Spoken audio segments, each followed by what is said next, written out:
সুপ্রিয় দর্শক, আসসালামু আলাইকুম। আপনাদের সবাইকে স্বাগত জানাচ্ছি এখনকার আলোচনা। আপনাদের সঙ্গে আছি আমি সিরাজুল ইসলাম। দর্শক, ইরানকে কোনোভাবেই বাগে আনতে না পেরে ইরানের বিরুদ্ধে কোন ধরনের শাস্তিমূলক ব্যবস্থা নেওয়া যায় সেই ব্যাপারে মতামত জানতে চেয়ে মার্কিন সেনাবাহিনীর হাইকমান্ড থেকে বিভিন্ন কমান্ডারের কাছে ইমেইল পাঠানো হয়েছে। এখানে মতামত চাওয়া হয়েছে কোন ধরনের আনকনভেনশনাল পদ্ধতিতে ইরানকে শাস্তি দেওয়া যায়।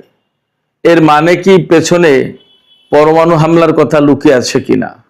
এদিকে ইরানের দক্ষিণাঞ্চল দিয়ে যাতে মার্কিন বাহিনী বা ইসরায়েলি বাহিনী ইরানে কোনো রকমের স্থল অভিযান চালাতে না পারে সে ব্যাপারে ইরানের আইআরজিসি স্থল মহড়া চালিয়েছে এবং এই মহড়ায় নতুন আসা অস্ত্র ব্যবহার করা হয়েছে।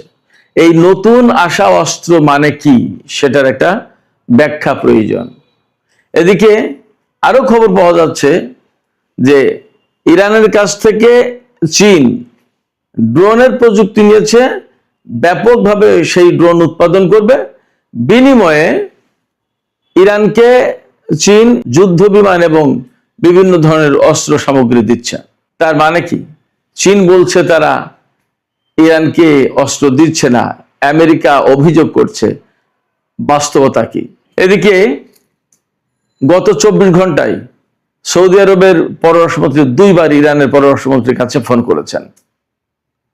তার মানে সৌদি আরব এখন বিশেষ একটা ভূমিকায় আছে, এটা মোটামুটি ধরে নেওয়া যায়। এদিকে ইরাকের কুর্দিস্তান অঞ্চলে ইরানের সামরিক বাহিনী স্থল অভিযান চালিয়েছে। সেখানে বিচ্ছিন্নতাবাদী কুর্দি বেশ কয়েকজন নেতাকে হত্যা করা হয়েছে এবং অনেককে আটক করা হয়েছে। সুপ্রিয় দর্শক, এছাড়া আরেকটি খবর আছে। আমেরিকার ওয়াশিংটন স্টেটে অঙ্গরাজ্যে ভয়াবহ দাবানলের সৃষ্টি হয়েছে। সেই দাবানলে 600-র বেশি ঘরবাড়ি পুড়ে গেছে। মনে হচ্ছে যেন কয়েকশো ক্ষেপণাস্ত্র নিক্ষেপ করা হয়েছে ওই অঞ্চলে। সুপ্রিয় দর্শক, এই বিষয়গুলো নিয়ে এখনকার আলোচনা।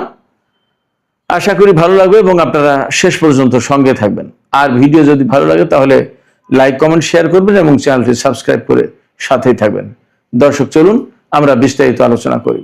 দর্শক, প্রথমে বলছিলাম ইরানকে বাগে আনতে পারছেন না আমেরিকা। আপনারা তো সবাই দেখছেন আজকে 5 মাসের বেশি হয়ে গেছে ইরানের বিরুদ্ধে যুদ্ধ করছে ইসরায়েল এবং আমেরিকা। যেখানে একা ইসরায়েলের বিরুদ্ধেই যুদ্ধ করার সাহস অনেকে দেখায় না, আর আমেরিকার দিকে তো স্যালুট মেরে চলে, সবাই সালাম দিয়ে চলে। যুদ্ধ করা তো পরের কথা, এ চিন্তাও করে না। সেই জায়গায় ইরান, আমেরিকা এবং ইসরায়েল যৌথ বাহিনীর বিরুদ্ধে লড়াই করছে আজ 5 মাসের বেশি সময়।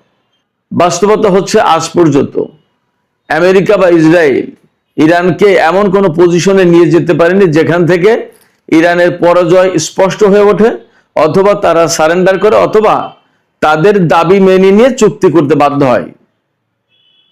এগুলো তো ঘটেইনি, বরং এমনও তারা করতে পারছে না যে চুক্তির জন্য তারা অনেক চাপাচাপি করছে, অনেক দেশের লোকজনকে ডিপ্লোম্যাটিক প্রসেসে যুক্ত করেছে।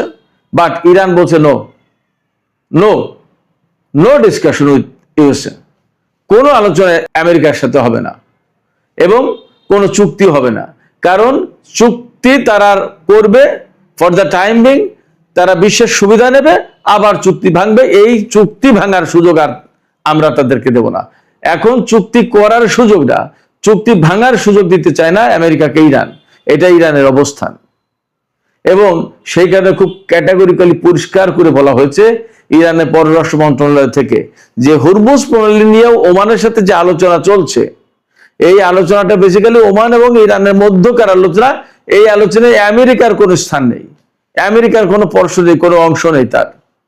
অর্থাৎ এই আলোচনার মধ্য দিয়ে এমন কোন খবর যদি কেউ দিতে চায় যে হরমুজ প্রণালী খুলে দিয়েছে, এখন সবাই চলাচল করতে পারবে, আমেরিকার জন্য হরমুজ প্রণালী খোলা, এই সমস্ত না। শুধু ইরান এবং ওমানের ব্যাপার। আমি দুপুরে ভিডিওতে বলেছি ইরান এবং ওমানের ব্যাপারটা কি। যাই হোক, সেক্ষেত্রে ইরানকে কোনো মতেই তারা বাগে আনতে পারছে না। পরমাণু কর্মসূচি, না সরকার পরিবর্তন, না ক্ষেপণাস্ত্র কর্মসূচি, কোনো কিছুই না। এখন যেটা একদম টোটালি তাদের এজেন্ডার বাইরে ছিল, সেটা এখন মূল এজেন্ডা হয়ে দাঁড়িয়েছে হরমুজ প্রণালী। সেই হরমুজ প্রণালী খুলে দেবে, এই ব্যাপারে আলোচনা করতে ডাকে, ইরান বলে নো আলোচনা, কোনো আলোচনা নেই। এই জায়গায় আমেরিকা ভয়ঙ্কর মুশকিলে পড়ে গেছে। তারা সব রকমের যুদ্ধের ট্যাকটিক্স কৌশল তারা অবলম্বন করে ইরানের উপর হামলা চালিয়েছে। এখন তাদের হাতে অস্ত্রও কমে গেছে এবং তাদের হাতে কৌশলের আর নতুন কিছু নেই। এই পরিস্থিতিতে আমেরিকার সামরিক বাহিনীর হাইকমান্ড থেকে বলা হয়েছে নিচের কমান্ডারদেরকে, বিভিন্ন সেনা কর্মকর্তাদের কাছে ইমেইল পাঠানো হয়েছে যে ইরানের বিরুদ্ধে কোন কৌশলে যুদ্ধ করলে তাকে শাস্তিটা দেওয়া যায়, তাকে বাধ্য করা যায় চুক্তি করতে। কি করা যায় বলুন, সবাই মতামত দিন। মানে ওপেন, মানে অনেকটা সামরিক বাহিনীর ভেতরে ওপেনলি মতামত নেওয়া হচ্ছে। এই বিষয়ে একদম মার্কিন CNN খবর দেওয়া হয়েছে। এটা আমি বানিয়ে বলছি না, মার্কিন টেলিভিশন চ্যানেল CNN তার যে ওয়েবসাইট, সেই ওয়েবসাইটে খবরটা আমি দেখলাম। সেখানে বলা হচ্ছে কোন সেনা কর্মকর্তা বলেছেন, মন্তব্য করেছেন যে এই ধরনের মতামত নেওয়ার ঘটনা একটা নজিরবিহীন ঘটনা, এর আগে কখনো এরকম হয়নি। তার মানে আমেরিকা যেখানে যায় সেখানে তো বোমা মেরে উড়িয়ে দিয়ে সব সাফ করে দেয়, ব্যাস দখল, ক্লিয়ার। ইরানের মতো এরকম গ্যাড়া কলে তো পড়েনি কোনো জায়গায়, যার কারণে এই ধরনের মতামত নেওয়ার প্রয়োজন হয়নি তখন। এখন ডোনাল্ড ট্রাম্প, পেন্টাগন, যুদ্ধমন্ত্রী পিট হেগসেথ সবাই কিন্তু তাদের কৌশল মতো, মার্কিন সেনা কমান্ডাররা তাদের সবাই তাদের কৌশল মতো ইরানের বিরুদ্ধে যুদ্ধ করেছে, কিন্তু লাভ কিছু হয়নি। এ পর্যন্ত তারা ইরানকে এমন পর্যায়ে নিতে পারেনি যেখান থেকে ইরান বলতে বাধ্য হয় যে ঠিক আছে, আসুন আমরা আলোচনা করি এবং আমরা একটা চুক্তি করি। ভয়াবহ বিপদে পড়েছে আমেরিকা। তারা বিপদে পড়েছে, তারা হামলা চালাতে গিয়ে হামলা থামিয়েছে, কিন্তু এর মানে এই নয় যে আমেরিকা ইরানের বিরুদ্ধে আর হামলা চালাবে না। তারা একদম ভালো হয়ে গেছে বা সমস্ত সবকিছু মিটমাট করে চলে যাচ্ছে, নট দ্যাট। তারা কিন্তু পাকে আছে। তারা কোন ফাঁকে হামলা চালাতে পারলে ইরানকে পর্যুদস্ত করতে পারে সেই চেষ্টাই করছে। আমি কয়েকদিন আগে থেকে বলে আসছি, এবং সেই কারণে কিন্তু এই যে খোঁজ করা হচ্ছে যে কোন কৌশলে যুদ্ধ করলে, কোন ভাবে হামলা করলে তাকে শাস্তি দেওয়া যায়। সেই জন্য তাদের প্ল্যান তারা ঠিকই ফিরাচ্ছে। এটা ইরান খুব ভালোভাবে বোঝে, জানে। সেই জন্য তাদের প্রস্তুতি তো সব আছেই। এপাশে ইরানের যে দক্ষিণ অঞ্চল, উপকূলীয় অঞ্চল যেটা, এই অঞ্চলে মহড়া চালিয়েছে গতকাল পরশু বা আজকে ইরানের সামরিক বাহিনী, IRGC স্থলবাহিনী। এই মহড়ায় তারা নতুন আসা অস্ত্র ব্যবহার করেছে। এখন এই নতুন আসা অস্ত্র মানে কি? নতুন আসা অস্ত্রের মানে হচ্ছে প্রথম এবং প্রধানত একটা, সেটা হচ্ছে চীন থেকে ইরান বিপুল পরিমাণে অস্ত্র পেয়েছে। এটা মোটামুটি বিপুল ভাবে বিভিন্ন সামাজিক মাধ্যমে এসছে। এটা ইরান এবং চীন কারোর পক্ষ থেকে বলার কথা না। আমেরিকা অভিযোগ করেছে, চীন নর্মালি অস্বীকার করেছে। বাট যে অস্ত্র এসেছে তার ভিতরে কাঁধে রেখে ফায়ার করা মিসাইল সিস্টেম আছে, এরপরে আরো বিভিন্ন ধরনের অস্ত্র আছে। কোন জায়গায় এমন বলা হচ্ছে এইরকম ক্ষেপণাস্ত্র এসে পৌঁছেছে চীন এবং রাশিয়া থেকে, যে ক্ষেপণাস্ত্র পরমাণু ওয়ারহেড বহন করতে পারে, এবং তার পরীক্ষা চালিয়েছে ইরান। জানি না সত্য মিথ্যা, নানান খবর বের হয়, যুদ্ধের সময় কত কিছু হয়। এবং সেই ক্ষেপণাস্ত্র ইউরোপের কেন্দ্রস্থল ব্রিটেন এবং আমেরিকা টাচ করতে পারে। সত্য মিথ্যা জানি না, এরকম খবর বলা হচ্ছে। তবে ইরান যে চীন থেকে সাম্প্রতিক সময়ে বিপুল অস্ত্র পেয়েছে কথা সত্য, এবং সেই অস্ত্রগুলোই IRGC অনেক কিছু ব্যবহার করেছে, মানে সেইগুলো নিয়ে মহড়া দিয়েছে উপকূলীয় অঞ্চলে। তাতে বোঝা যায় যে ইরানও বসে নেই। আমেরিকা যে অ্যাঙ্গেলে, যে কৌশলে যুদ্ধ করতে চাবে ইরানের বিরুদ্ধে, সেই কৌশলে, সেই অ্যাঙ্গেলে ইরান জবাব দেওয়ার প্রস্তুতি নিয়েছে বা নিচ্ছে। আমি সবসময় এই কথাটাই বলে আসছি। আমি একটা এপিসোড করেছিলাম, নিঃস্বপ্নদের মনে থাকার কথা, যে আমেরিকা যদি ডালে ডালে থাকে তাহলে ইরান থাকে পাতায় পাতায়। অর্থাৎ আমেরিকা কোন কৌশল হচ্ছে তার এক ধাপ আগে গিয়ে, দুই ধাপ আগে গিয়ে সেই কৌশলটা মোকাবেলা বা ব্যর্থ করার জন্য যা করা দরকার সেটা করে ফেলে ইরান। এটা ইরান, তা না হলে ইরান টিকে থাকতে পারতো না। This is reality. এই বাস্তবতা অস্বীকার করার কোনো মানেই নেই। আমি যা দেখেছি, অন্তত আমার বিশ্লেষণে তাই আসে। অনেকেই বলছেন আমেরিকা ইরানের স্থল অভিযান চালানোর মতো এত বড় ভুল করবে না, এটা এত বড় ঝুঁকি নেবে না, একথা বলছে। কিন্তু বাস্তবতা হচ্ছে কি, এটা আমরা সাধারণ লোকজন এইভাবে ভাবি, ডোনাল্ড ট্রাম্প তো এইভাবে ভাবে না। ডোনাল্ড ট্রাম্পের বক্তব্য কি, অ্যাট এনি কস্ট আমার একটা বিজয় চাই। গতকালকে কিন্তু আমি বলেছিলাম গতকালকের ভিডিওতে যে আমি শুধু একটা বিজয় চাই, ইরানে তাকে জিততেই হবে অ্যাট এনি কস্ট। তাতে তিনি হয়তো প্রচন্ড ভাবে কড়া অর্ডার দেবেন যে নো, মার্চ অন, ইরানকে শেষ করো যেভাবে হোক। যদি বলে যে স্থল অভিযান চালাও, কমান্ডারদের তো আর কিছু করে না, তাই হয়তো তাই করতে হবে। সেখানে কি পরিমাণে মার্কিন সেনা মারা যাবে কি যাবে না সেটা পরে ব্যাপার। ডোনাল্ড ট্রাম্পের কিছু আসে না, তার একটা বিজয় প্রয়োজন।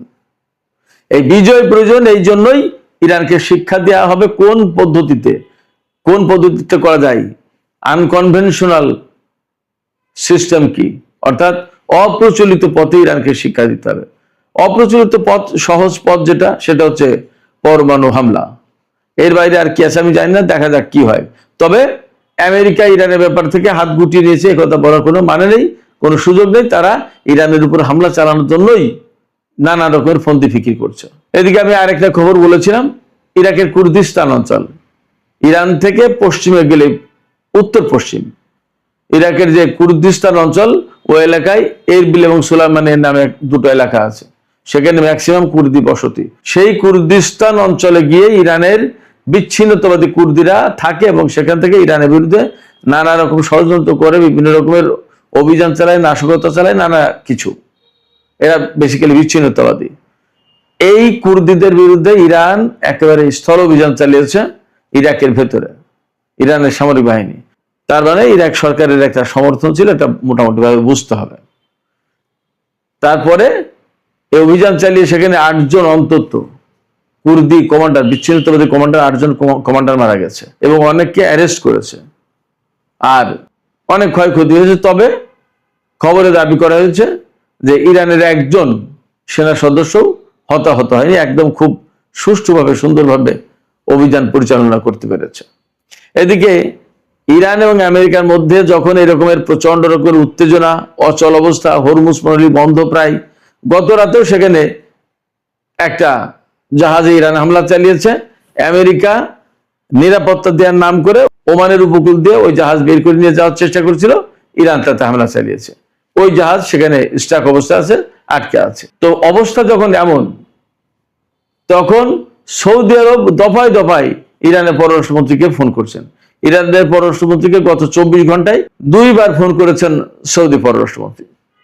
এই যে আলোচনা 2 বার ফোন করলেন, এতে মূলত আলোচনা যা হয়েছে তা হচ্ছে এই যে কিভাবে ইরান কূটনৈতিক উপায়ে একটা সমাধানের দিকে যায়, সেই ব্যাপারে তিনি বারবার সাজেশন দিচ্ছেন, সেই ব্যাপারে তিনি বারবার অনুরোধ করছেন।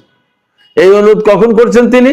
যখন ইরাকে সৌদি আরব গায়ে পড়ে হামলা চালিয়েছে এবং যেখান থেকে ইরানের 4 জন আইআরজিসি সদস্য মারা গেছে। আইআরজিসি বা ইরান এটা মনে রাখবে না? সৌদি আরব এখন যতই ভালো সাজার চেষ্টা করুক, ইরান কি বিষয়টা ভুলে যাবে? শুধু তাই না, সৌদি আরব ইয়েমেনের উপর হামলা চালিয়ে ইরানের বিমান যখন ইয়েমেনি নাগরিকদের নিয়ে গেল, কয়েকজন লিডারকে নিয়ে গেল, তখন 2 দফা আসার সময় যাওয়ার সময় 2 দফা ইয়েমেনের উপর হামলা চালালো এবং সেই ঘটনাকে কেন্দ্র করে আজকে ইয়েমেনের সাথে সৌদি আরবের নতুন করে যুদ্ধ পরিস্থিতি তৈরি হয়েছে। এমনকি বাবার বান্দে প্রণালী, লোহিত সাগর বন্ধ করে দেওয়ার ব্যবস্থা হয়েছে। সৌদি আরব যদি এই কাজগুলো না করতো তাহলে হতো না, কি প্রয়োজন ছিল? এখন সৌদি আরব ইরানকে দিয়ে কূটনৈতিক প্রক্রিয়া শুরু করার চেষ্টা করছে। তাদের কূটনৈতিক প্রক্রিয়ার খবরটা কি? এবং এই যে 15 জাতির একটা জোট গঠন করলো ইয়েমেনের বিরুদ্ধে যুদ্ধ করবে বলে, ইরানকে বলে যুদ্ধ করো না, আর নিজে জোট গঠন করে ইয়েমেনের বিরুদ্ধে যুদ্ধ করার জন্য। এটা কেমন দ্বিমুখী নীতি? এই বিষয়গুলো ইরান বোঝে না তা না। এদিকে আজকেই ইরানের আইআরজিসি খুব নতুন ডিফেন্স সিস্টেম দিয়ে আমেরিকার একটা MQ-9 রিপার ড্রোন ধ্বংস করেছে। এই নিয়ে খবর বলা হচ্ছে যে মোট ইরান 50টা MQ-9 রিপার ড্রোন ধ্বংস করলো। একটা রিপার ড্রোনের দাম অনেক। যে টোটাল রিপার ড্রোন ধ্বংস করেছে ইরান এই যুদ্ধের এই কয় মাসে এই পর্যন্ত, তাতে $100 কোটি শেষ আমেরিকা শুধু MQ-9 রিপার ড্রোনে। মানে ইরানের আকাশে ঢুকলেই MQ-9 রিপার ধ্বংস হয়ে যাচ্ছে, মুড়ি মুড়কির মতো ধ্বংস করছে। তো এই পরিস্থিতিতে আসলেই আমেরিকা খুব বিব্রতকর অবস্থায়। এই বিব্রতকর অবস্থা থেকে বের হওয়ার জন্য তারা আনকনভেনশনাল ট্যাকটিক্স খুঁজছে। দেখা যাক তারা কোন অপ্রচলিত পদ্ধতি বের করে যা দিয়ে ইরানকে শাস্তি দেবে। তো সুপ্রিয় দর্শক, আলোচনা এখানে শেষ করতে চাই। শেষের আগে আপনাদের কাছে জানতে চাই, আপনারা কি মনে করেন আমেরিকা কোন ধরনের পদ্ধতি বেছে নিতে পারে ইরানের বিরুদ্ধে যুদ্ধ করার জন্য? আপনাদের কোনো মতামত আছে কিনা? মতামত থাকলে জানাবেন কমেন্ট বক্সে। আর ভিডিও ভালো লাগলে লাইক কমেন্ট শেয়ার করবেন। এখনকার আলোচনা এখানে শেষ করতে চাইছি। আপনারা সবাই অনেক অনেক ভালো থাকুন। আল্লাহ হাফেজ।